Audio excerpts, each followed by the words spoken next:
This video will cover Pre-Calc Notes 2.5. The topic for this video is finding the zeros of polynomial functions. So if I take a look at the first example asks me to find the zeros of the equation x squared plus 4. So if it wants me to find the zeros, it means to set my equation equal to 0. Before I even start to solve this, one thing I want to ask myself is how many zeros should I have?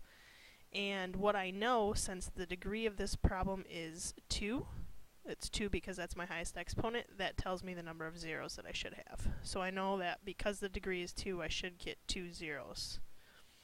That's a good thing to check to see if you actually do get that many zeros. Most of the time you should get that number of zeros. Not every single time, but most of the time. And the reason that you may not get that number of zeros is because you could have repeated zeros. And so it wouldn't necessarily show you as if it's the degree is 2, it wouldn't necessarily show 2. But like I said, most of the time you should get 2.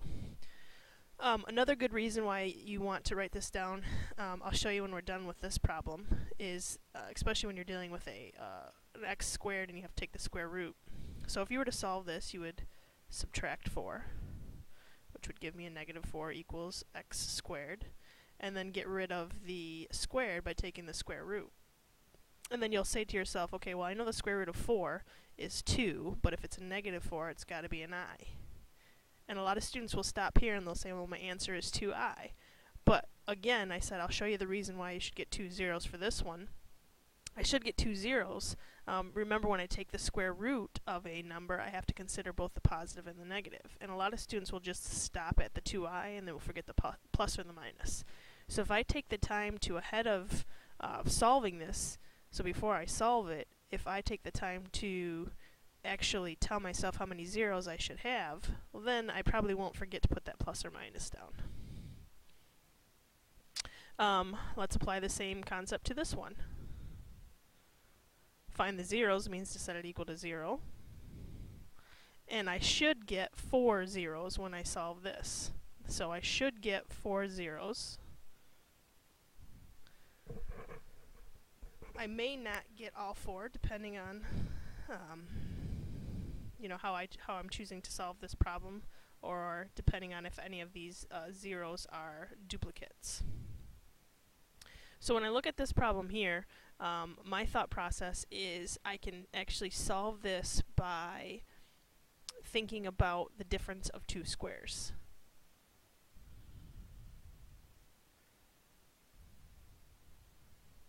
And as I think about this problem, the difference of 2 squares, the way that I solve this is I take the square root of both of these individually. And remember, the pattern for a difference of 2 squares is a plus b times a minus b. So I can factor this by saying that it's x squared minus 1 and x squared plus 1.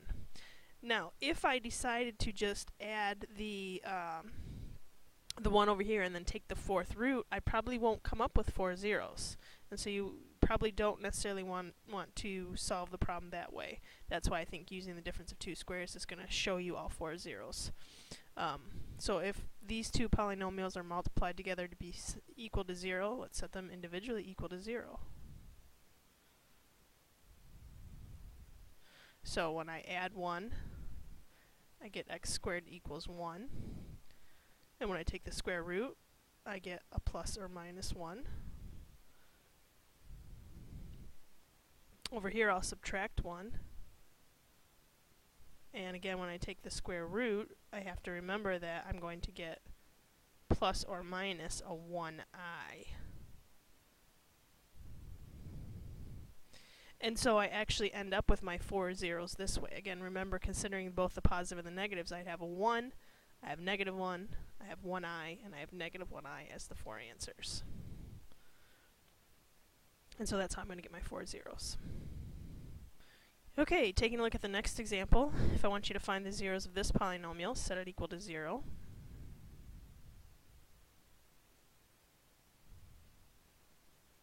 Again, let's factor that, but before I factor it, let's remind myself that there should be 3 zeros when I'm all done. The way that I'm going to factor this one is because it's a degree 3 polynomial, it's 4 terms, I'm going to use the grouping method. So in this case, the greatest common factor between these two would be an x squared. I'd be left with 5x minus 2. Greatest common factor between both of these is going to be a negative 5. I want to make it be negative, so when I factor this out, it becomes a positive 5x, and that becomes a negative 2. So I got this match, which is what I was looking for. So when you have the match, you just copy the match down one time. So 5x minus 2. And then you take whatever was out in front of each of those parentheses, and you put them into their own set of parentheses. So this problem will really factor down to 5x minus 2 times x squared minus 5. And again, this is equal to 0. So I can set both of these parentheses equal to 0 to find my zeros. So when I do this one, I'll add 2 and get rid of the 5, and I find that my 0 should be 2/5. Okay? Now from the other one, I end up with x squared plus or minus 5 equals 0, so I add 5 and take the square root. Again, remember when you take the square root to consider both of your options, the plus or the minus, and 5 does not have a perfect square inside of it. So I leave that as the square root of 5. So two answers here, positive square root of 5, negative square root of 5, and then my third answer is just 2/5. So again, writing that down ahead of time helps me keep track of how many zeros I should have. So for the first 3 examples that we have done, we've either been able to set our problem equal to 0 and solve right away, or we've had to factor. We won't always be able to factor our polynomials, and that's what our next example is going to show us. So let's take a look at that. So I'll start this problem just like I would any other problem. I'll set it equal to 0. But then I'll try to factor it, and because it's a degree 4 polynomial, I'm going to have a difficult time factoring it. So instead of trying to factor my polynomial, what I can do is I can apply the rational zero test. And what the rational zero test says is take the factors of the constant. So in this case, the constant is 14. So I know that all the factors of 14 would be 1, 2, 7, and 14. And of course, I've got to consider each of those being a positive or a negative. And the factors of the leading coefficient, in this case, the leading coefficient would be the coefficient that's with the highest exponent. In this case, the exponent is 4. So all the factors of 3, which would just be a positive 1 or a positive 3. So the possible zeros that could occur from this example would be what I get when I divide 1 into all of these. So let me do that first. 1 divided by 1 is 1. 2 divided by 1 is 2. 7 divided by 1 is 7. 14 divided by 1 is 14. Then you have to divide all of them by 3. So 1 divided by 3 would be 1/3. 2 divided by 3 would be 2/3. 7 divided by 3 would be 7/3. And 14 divided by 3 would be 14/3. Now again, you have to consider both positives and negatives from here, because again, we're talking about our factors being positive and negative, each one of these individually. So what I want to do is I want to see which one of these zeros divide evenly into this. Well, I don't really want to just guess and check. Pick one, see if it works. So a way that we can kind of prevent ourselves from guessing and checking is by looking at the graph.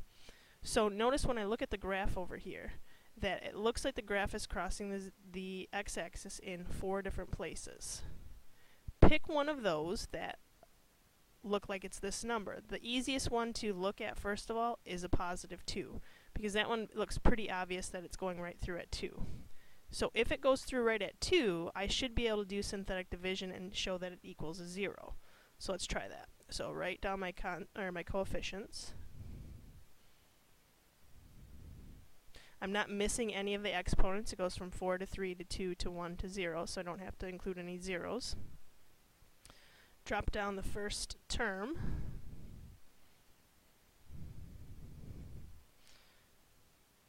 So we drop down the 3, we multiply on the diagonal 6, add vertically 1, multiply 2, add vertically negative 21, multiply on the diagonal, that is negative 42, add vertically, that's negative 7, multiply, that's negative 14. That's good because I got it to be 0. So I know that 0 or that 2 works. So far I know my answer is that x has to be equal to 2. Now remember, because it's a degree 4, I should have 4 zeros altogether. Right now I've got one of my answers.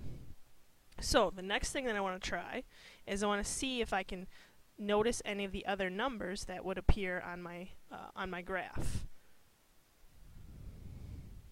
So I'm just going to take the time to erase this because I kind of marked up my diagram.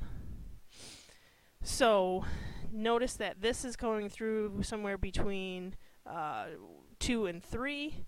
This is going through somewhere between negative 1 and 0.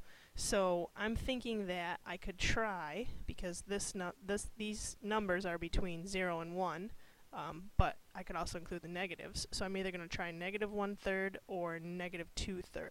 That's my guess for what that one is.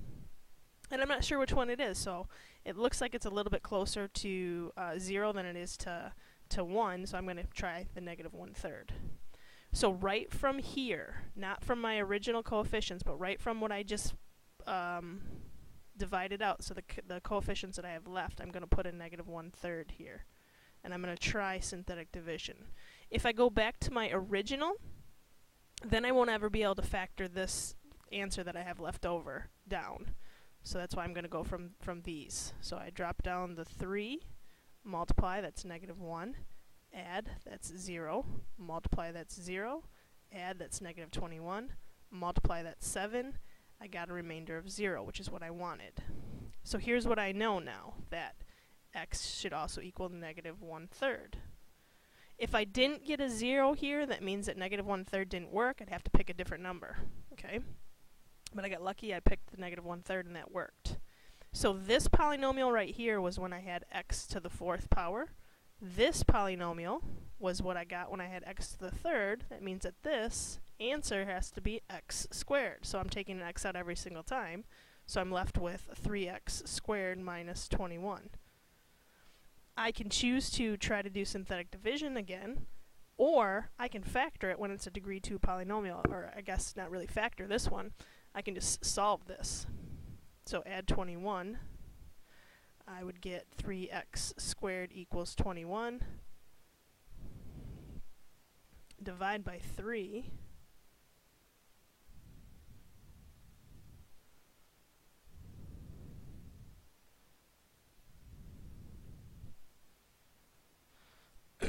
Write that a little bit nicer over here. I got 3x squared equals 21. Divide by 3.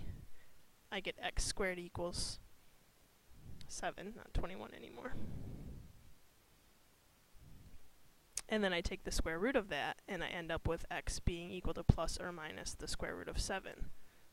So now I'm getting x to be equal to plus or minus the square root of 7. So I ended up getting 4 zeros here. And I wasn't able to factor to start off with, so the only thing that I could do was use the rational zero test. And if I was to take the time to figure out, what the square root of 7 was as a decimal, I would find that it would be a number between 2 and 3, and a number between negative 2 and negative 3, which would be these two numbers that were on my graph.